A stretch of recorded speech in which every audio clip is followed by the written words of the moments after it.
Assalamualaikum warahmatullahi wabarakatuh. Selamat pagi kakak, bagaimana kabarnya hari ini? Mudah-mudahan tetap sehat selalu ya. Dan mudah-mudahan puasa hari ini berjalan dengan lancar sampai maghrib. Baik, kita akan melanjutkan pelajaran tematik 3H, subtema 3, pembelajaran 1 dan pembelajaran 2. Subtema 3, aku suka bertualang. Pembelajaran 1, halaman 83.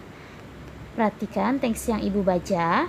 Hari Sabtu ini, Cika dan teman-teman pramuka mengikuti kegiatan lintas alam yang diadakan oleh sekolah. Lintas alam adalah kegiatan menjelajah di alam terbuka yang menarik, menyenangkan, dan menantang. Kegiatan ini dapat mengembangkan kecintaan generasi muda terhadap alam dan menambah wawasan tentang lingkungan. Cika dan teman-teman pramuka suka bertualang. Oleh karena itu, mereka sangat bersemangat mengikuti kegiatan lintas alam. Dengan bertualang menjelajahi alam, Cika dapat menambah wawasan tentang lingkungan alam yang ditemui. Nah, selanjutnya halaman 84, petualanganku menjelajah alam. Di sini terdiri dari beberapa paragraf. Silakan kakak baca dan kakak cermati teks yang berjudul petualanganku menjelajah alam. Selanjutnya halaman 86. Nah, di sini amatilah gambar berikut. Adakah rambu lalu lintas pada gambar? Berilah tanda lingkaran pada rambu di gambar. Nah, di sini terdapat 3 gambar lalu lintas. 3 gambar rambu lalu lintas yang sudah ibu lingkari. Pertama, huruf P yang dicoret. Kedua, gambar lalu lintas, pengatur lalu lintas yang terdiri dari lampu merah, lampu kuning, dan lampu hijau. Yang ketiga yaitu gambar arah panah berbelok lalu dicoret. Nah, di sini nama rambu lalu lintasnya pertama 1. Rambu larangan P dicoret. Arti rambu lalu lintasnya yaitu dilarang untuk memarkirkan kendaraannya mulai di tempat pemasangan rambu. Nomor 2, rambu bertanda putar balik dicoret. Artinya dilarang untuk pengguna jalan baik yang menggunakan kendaraan bermotor maupun tidak bermotor untuk tidak berbalik arah.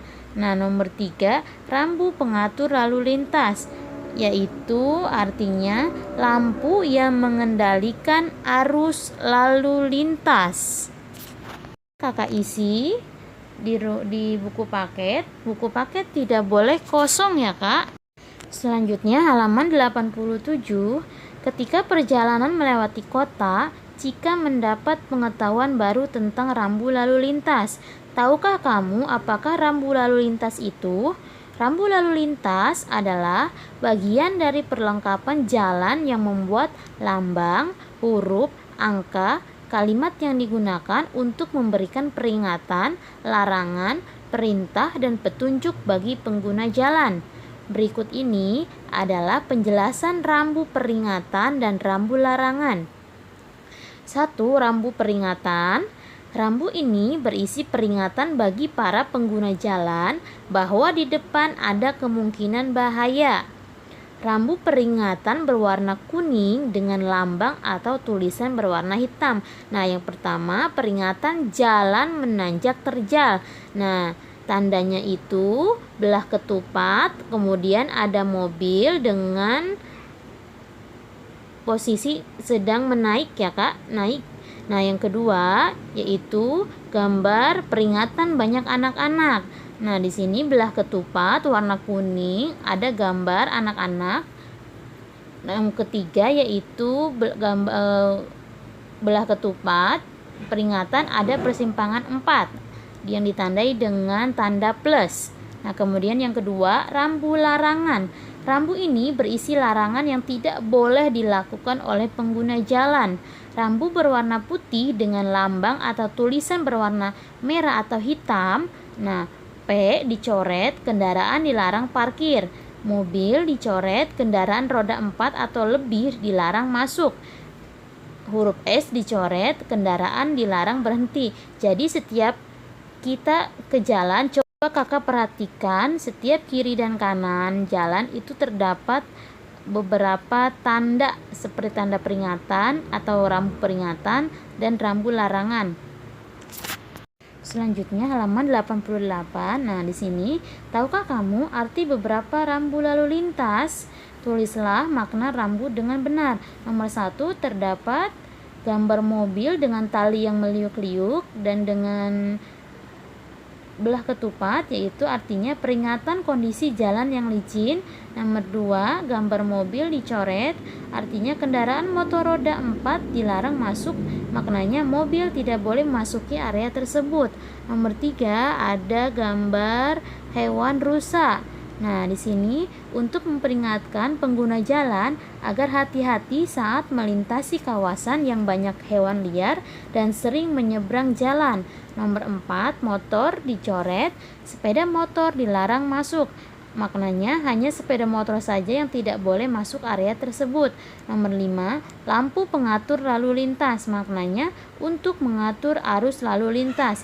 Nomor 6, dilarang menggunakan isyarat suara.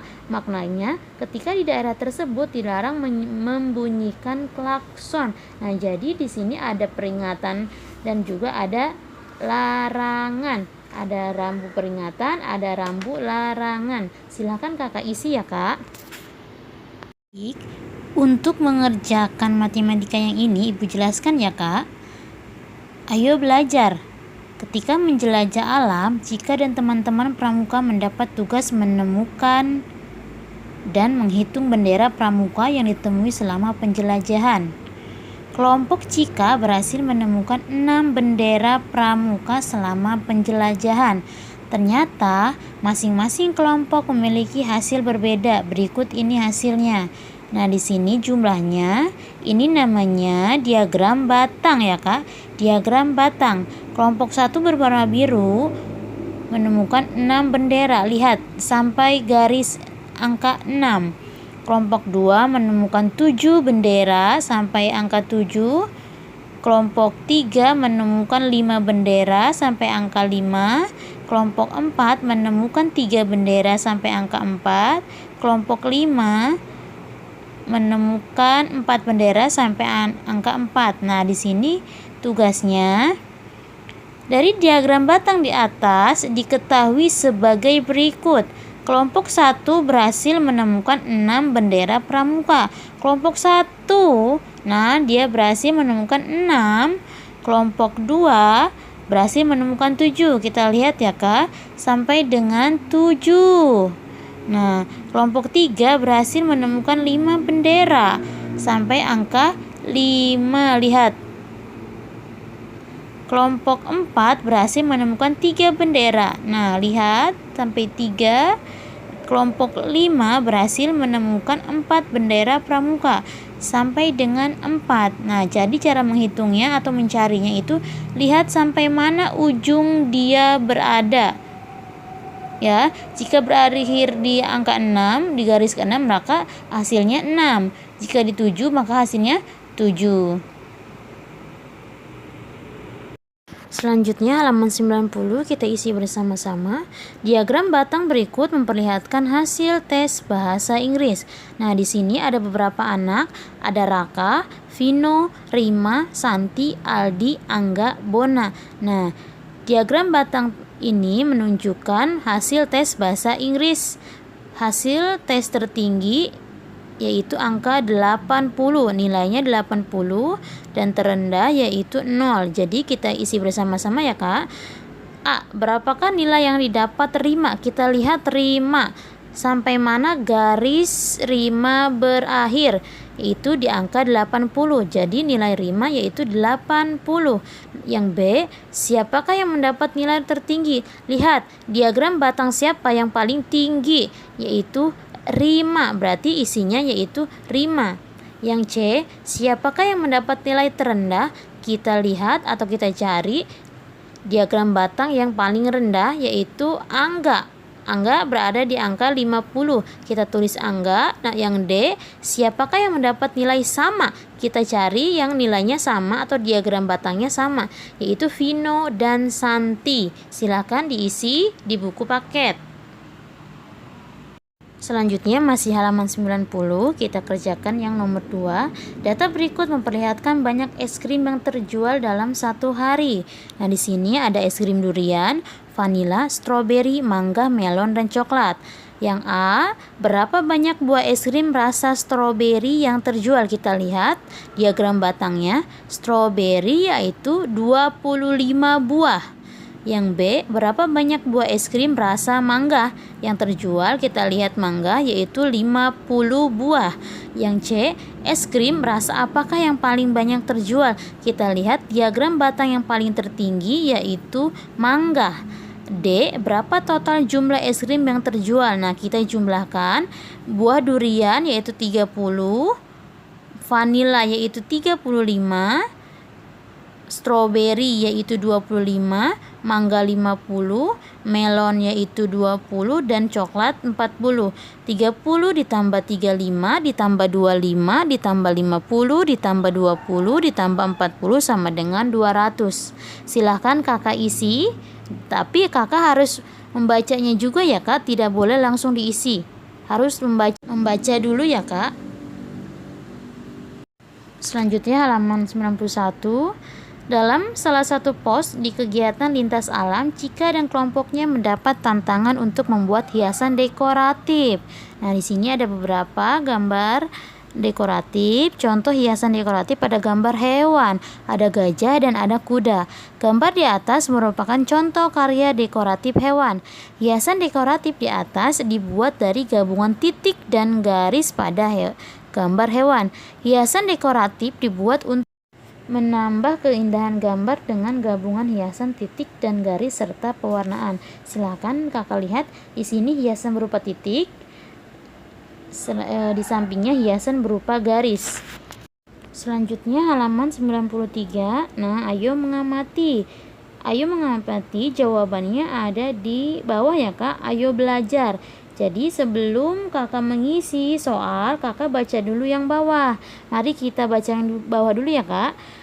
Ayo belajar. Garuda Pancasila adalah lambang negara Indonesia. Pada kaki burung Garuda terdapat pita putih dengan tulisan Bhinneka Tunggal Ika. Tulisan tersebut merupakan semboyan bangsa Indonesia yang berasal dari bahasa Jawa kuno. Bhinneka Tunggal Ika berarti berbeda-beda tetapi tetap satu. Jika diterjemahkan per kata, kata Bhinneka berarti beraneka ragam. Kata tunggal berarti satu, kata ika berarti itu. Bila digunakan atau digabungkan, maka kata tersebut bermakna beraneka ragam tetapi tetap satu jua, yaitu Indonesia. Nah, kita isi bersama-sama yang atas. Nomor 1, tulisan apa yang ada pada Garuda Pancasila? Yaitu Bhinneka Tunggal Ika. Nomor 2, apa arti tulisan tersebut? Yaitu berbeda-beda tetapi tetap satu. Nomor 3, dari bahasa apakah tulisan tersebut? Yaitu bahasa Jawa kuno. Nomor 4, apa makna tulisan itu bagi persatuan bangsa Indonesia? Yaitu beraneka ragam tetapi tetap satu jua, yaitu Indonesia. Selanjutnya halaman 94. Semboyan ini digunakan untuk menggambarkan persatuan dan kesatuan bangsa dan negara kesatuan Republik Indonesia yang terdiri atas beraneka ragam budaya, bahasa daerah, ras, suku bangsa, agama, dan kepercayaan. Bhinneka Tunggal Ika merupakan semboyan bangsa yang menyatukan bangsa Indonesia. Meskipun bangsa Indonesia berasal dari beragam suku bangsa dan budaya, tetapi pada hakikatnya bangsa Indonesia tetaplah satu kesatuan. Bangsa Indonesia terdiri dari berbagai suku bangsa. Masing-masing suku bangsa memiliki budaya yang unik dan khas serta berbeda dengan suku bangsa lainnya. Oleh karena itu, bangsa Indonesia sangat kaya akan budaya. Perbedaan budaya seringkali menyebabkan perpecahan antar suku bangsa. Dengan berpedoman pada semboyan Bhinneka Tunggal Ika, maka perpecahan dapat dihindari dan persatuan kesatuan bangsa dapat tetap terjaga. Nah, di sini kan di Indonesia itu terdapat berbagai suku bangsa. Ada ada suku Sunda, suku Batak, suku Jawa, suku Minang, dan agama pun di Indonesia yang diakui oleh negara Indonesia itu ada 6. Ada Islam, Kristen, Konghucu, Protestan. Meskipun berbagai macam suku, berbagai macam agama dan kepercayaan, bangsa Indonesia tetaplah satu, yaitu bangsa Indonesia. Tidak ada perpecahan, tetap bersatu. Kesatuan bangsa dapat terjaga sehingga bangsa lain tidak bisa memecahkan kesatuan bangsa Indonesia. Selanjutnya halaman 98. Ayo mencari tahu. Berikut ini beberapa rambu lalu lintas. Tahukah kamu arti masing-masing rambu? Carilah tahu dan tulislah pada tempat yang tersedia. Nah, di sini nomor 1, rambu larangan, yaitu larangan masuk bagi kendaraan bermotor dan tidak bermotor. Yang kedua, ke bawah ya Kak, dilarang berbelok. Yang ketiga, dilarang mendahului kendaraan lain. Nah, rambu peringatan, di sini ada gambar 2 orang sedang berjalan kaki. Peringatan agar hati-hati karena banyak anak-anak. Nah, selanjutnya peringatan agar hati-hati karena lalu lintas 2 arah. Selanjutnya peringatan agar hati-hati karena jalanan licin. Nah, cukup sekian pembelajaran hari ini, tapi kakak wajib mempelajari di rumah dan mengisinya. Buku paket tidak boleh kosong. Mudah-mudahan pelajaran hari ini dapat kakak mengerti ya Kak. Tetap semangat dan tetap jaga kesehatan. Semoga puasanya hari ini lancar sampai maghrib ya. Assalamualaikum warahmatullahi wabarakatuh.